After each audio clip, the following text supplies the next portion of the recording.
शहर के किनारे एक छोटा सा कस्बा था, सरनापुर। बाहर से देखने पर वह बाकी कस्बों जैसा ही लगता था, लेकिन वहां के लोग एक बात के लिए जाने जाते थे। वे सपने देखने से डरते थे।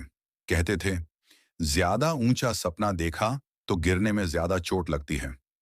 इसी कस्बे में रहता था आरव, एक 20 साल का लड़का। उसके पिता एक साधारण क्लर्क थे और माँ घरों में सिलाई का काम करती थी। आरव पढ़ाई में ठीक ठाक था, लेकिन उसकी आंखों में एक अलग चमक थी। वह पुल बनाना चाहता था, सिर्फ ईंट और लोहे के नहीं, बल्कि ऐसे पुल जो लोगों को उनके डर से पार ले जाएं। जब भी वह यह बात किसी से कहता, लोग हंस देते। पुल? यहां तो नदी भी नहीं है, कोई कहता। पहले नौकरी ढूंढ, सपने बाद में देखना, कोई सलाह देता। आरव चुप रह जाता, लेकिन उसके सपने और ज्यादा जिद्दी हो जाते। पुराना नक्शा एक दिन कस्बे की पुरानी लाइब्रेरी में उसे एक धूल भरा नक्शा मिला।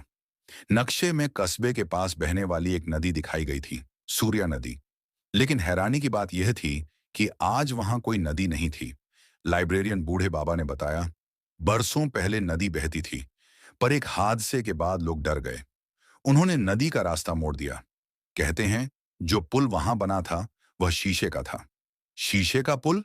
आरव ने चौंक कर पूछा। हाँ, बाबा ने कहा, पारदर्शी। लोग नीचे बहते पानी को देखते हुए चलते थे।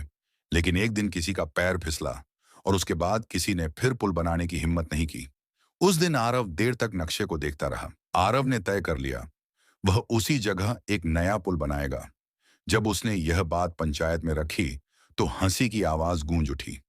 लड़का पागल हो गया है। शीशे का पुल फिर से मुसीबत बुलाना चाहता है। सरपंच ने सख्त आवाज में कहा, यह कस्बा डर के सहारे ही सुरक्षित है। आरव ने पहली बार जोर से जवाब दिया, डर के सहारे जिया जाए तो जिंदगी नहीं कहलाती। कमरा चुप हो गया। अकेला निर्माण किसी ने उसका साथ नहीं दिया, न पैसा न मजदूर। तो आरव ने खुद से शुरुआत की। दिन में वह छोटे मोटे काम करता, रात को पुल का डिजाइन बनाता। उसने शीशे की जगह मजबूत पारदर्शी फाइबर चुना, टूटे नहीं, लेकिन देखने में शीशे जैसा। लोग रोज उसे देखते, देखो फिर से गिर जाएगा, अकेला क्या कर लेगा। लेकिन आरव हर दिन थोड़ा आगे बढ़ता गया। डर की परीक्षा 6 महीने बाद पुल तैयार था। पहले दिन कोई नहीं आया, दूसरे दिन भी नहीं। तीसरे दिन एक छोटी बच्ची आई, मीरा। उसने पुल को देखा, नीचे सूखी जमीन को देखा और फिर आरव की ओर मुस्कुराई। भैया, मैं चल सकती हूँ?